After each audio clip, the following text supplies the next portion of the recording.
ஆசிரியர் தேர்வு வாரியம் குறித்து வெளியிடப்பட்ட அஃபிஷியல் அனௌன்ஸ்மெண்ட்டை இந்த வீடியோவில் பார்க்கலாம். ஜனவரி மாதம் 14ஆம் தேதி வெளியிடப்பட்ட செய்தி தொகுப்பு அதை தான் நம்ம இப்போ ஸ்க்ரீனில் பார்த்துட்டு இருக்கோம். ஆசிரியர் தேர்வு வாரியம் மறுசீரமைப்பு. பள்ளி கல்வித்துறை முதன்மை செயலாளர் அறிவித்துள்ள அரசாணையானது ஆசிரியர் தேர்வு வாரியம் மறுசீரமைப்பு செய்யப்பட்டு கடந்த 2021ஆம் ஆண்டு அரசு ஒரு குழு அமைத்தது. அதன்படி மேற்கண்ட குழு 2022 மார்ச், மே, நவம்பர் மாதங்களில் நடத்திய ஆய்வுகளில் அரசுக்கு 39 பரிந்துரைகள் அளிக்கப்பட்டுள்ளன. அதன் அடிப்படையில் அரசாணையானது வெளியிடப்படுகிறது. ஆசிரியர் தேர்வு வாரியம் மேற்கொள்ளும் பணிகளில் முறைகேடுகள் இல்லாமலும் விரைவாகவும் வெளிப்படைத்தன்மையுடனும் பணிகள் நடத்த தேர்வு வாரிய அதிகாரிகளின் எண்ணிக்கை 71ஆக அதிகரிக்கப்படும்.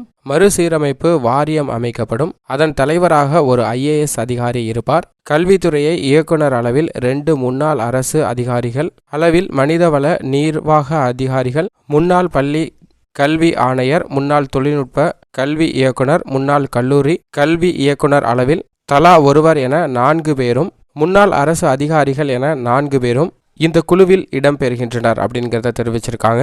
இந்த குழுவின் செயலாளர் அல்லது உறுப்பினர் செயலாளரை குழுவே தேர்வு செய்யும். அனைத்து தொழில்நுட்ப நுணுக்கங்களுடன் கூடிய ஒருங்கிணைந்த கட்டுப்பாட்டு அறை ஒன்று ஆசிரியர் தேர்வு வாரியத்தில் ஏற்படுத்தப்படும். கேள்வித்தாள்களில் மாற்றங்கள் செய்யப்பட்டு தரம் மேம்படுத்தப்படும். அதற்காக குழு ஒன்று அமைக்கப்படும். இந்த குழு ஒவ்வொரு 5 ஆண்டிற்கும் பாடத்திட்டத்தில் கொண்டு வந்துள்ள அதற்கேற்ப வடிவமைப்பு செய்வார்கள். இதற்காக IIT மற்றும் தலைசிறந்த கல்வி நிறுவனங்களில் வல்லுநர் குழு இடம்பெறுவார்கள் அப்படிங்கிறதை அறிவிச்சிருக்காங்க. ஆசிரியர் தேர்வு வாரியம் தொடர்பாக புகார்கள், கருத்துக்கள் தெரிவிக்க 24 மணி நேரமும் இயங்கும் டிஜிட்டல் பதிவு முறை கொண்டு வரப்படும் அப்படிங்கிறதை தெரிவிச்சிருக்காங்க.